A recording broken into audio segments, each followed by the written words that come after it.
But where's the Democratic leadership now? Where are the Democrats who are going to stand up, step up, speak out, and take on these? I'm not seeing them. I'm not hearing from them. So much for American democracy and the concept that no man is above the law, right? There is not one law and not one word in the U.S. Constitution that requires Merrick Garland to order Jack Smith to drop the charges against Donald Trump. Nothing. It's merely a policy written in a letter by Richard Nixon's corrupt Justice Department, whose Director Attorney General John Mitchell went to prison for his corruption back when Nixon was being investigated.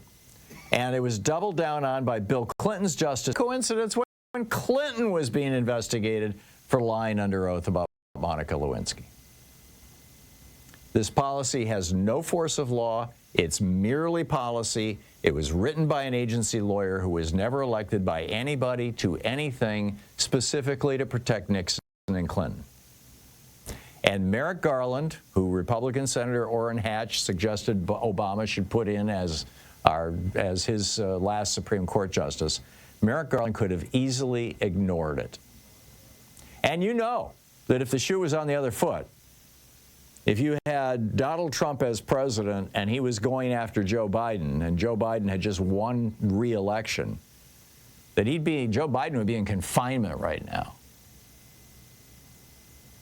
In 1978, in the case Butts versus Economou, the Supreme Court wrote, quote, "No man in this country is so high that he is above the law. No officer of the law may set that law at defiance with impunity. All the officers of the government, from the highest to the lowest, are creatures of the law and are bound to obey it. Except for little Donnie criminal, little Donnie Orangeface. That our nation's highest officer of the law, Merrick Garland, is forcing Jack Smith to allow a convicted and multiple grand jury indicted criminal to go free because he gamed the system through an election is, in my opinion, a crime itself.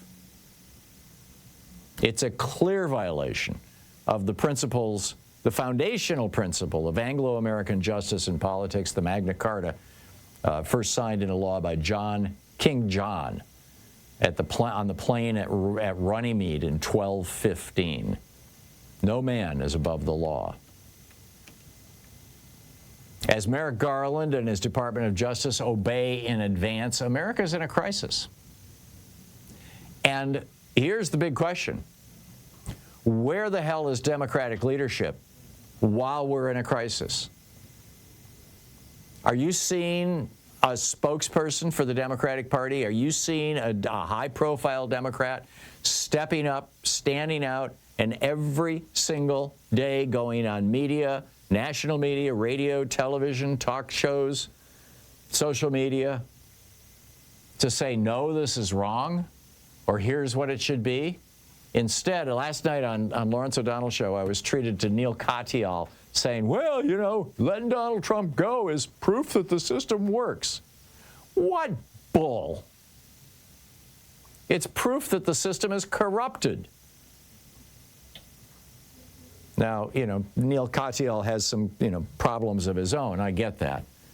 But here's the bottom line. Democracy doesn't die in darkness. It dies in social media and the checkbooks of billionaires. And when democracy's advocates, which today is the Democratic Party, fail to stand up and lead. I mean, right now, all the Democrats, the high-profile Democrats, they've gone quiet. Where's Joe Biden? Has he said a word?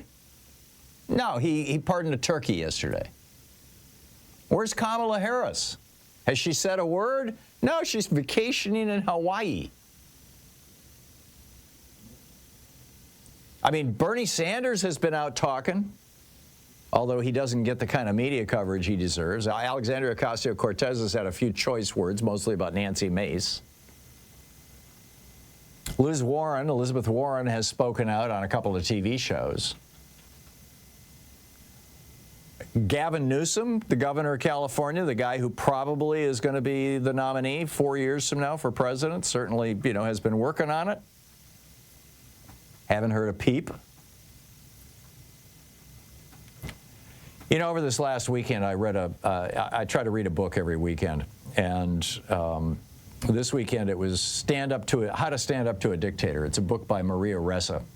She's a Filipina journalist who lived in the United States much of her life, was educated here, she was born in the Philippines, went back to the Philippines, and started Rappler, which is a now banned, maybe it's unbanned now under Bong Bong, I'm not sure.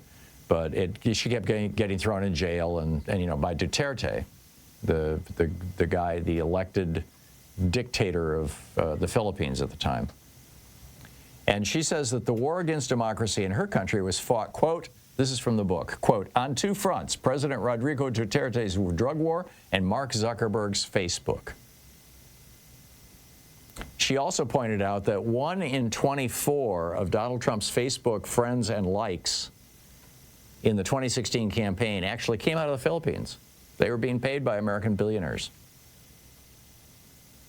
And she talks about how the absence of the rule of law online, because Mark Zuckerberg wouldn't enforce anything close to a rule of law on Facebook.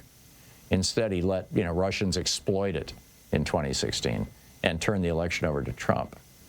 She says the absence of the rule in the virtual world is definitely one reality, and the breakdown of the rule of law globally was ignited by the lack of a democratic vision for the internet. Yeah.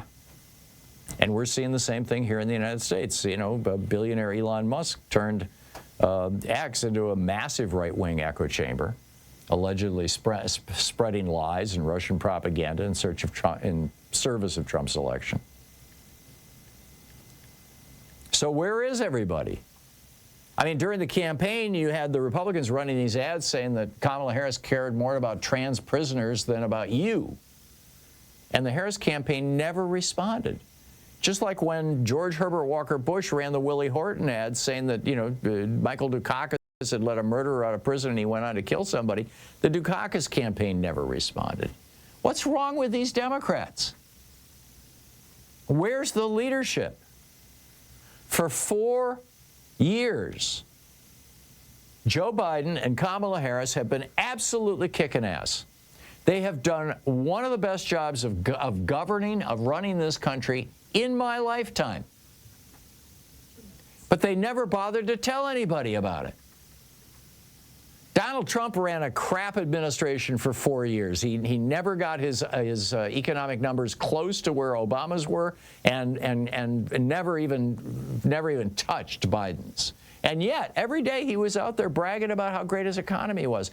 And when you look at the numbers on the people, on people who voted this year, what you find is that the overwhelming percentage of people who voted for Donald Trump believed we were in a recession. 69% of all voters in America who pulled the lever for Trump believed that we were in a recession. Now, when you're in a recession, the party in power always loses. They believed the Fox News lies. They believed the Donald Trump lies. Why? Because Joe Biden wasn't out there telling them the truth. Kamala Harris wasn't out there telling them the truth for 4 long years. Yes, we had 106 days of intense campaigning by Harris and Walz, and God bless them. They did a great job given what they had. And, a lot of the blame goes to Joe Biden for, not allowing a primary and pissing away, at least a year that could have been used for campaigning. I get all that. But where's the Democratic leadership now? Where are the Democrats who are going to stand up, step up, speak out, and take on these? I'm not seeing them. I'm not hearing from them. Certainly isn't Jamie Harrison. Apparently not Kamala Harris or Joe Biden. I'd love to hear more from Bernie and AOC and Liz Warren and Sheldon Whitehouse. And, there's a few people who are, the governor of California, Gavin Newsom, but, there's a few who are willing to speak out, but hey, let's make this thing happen.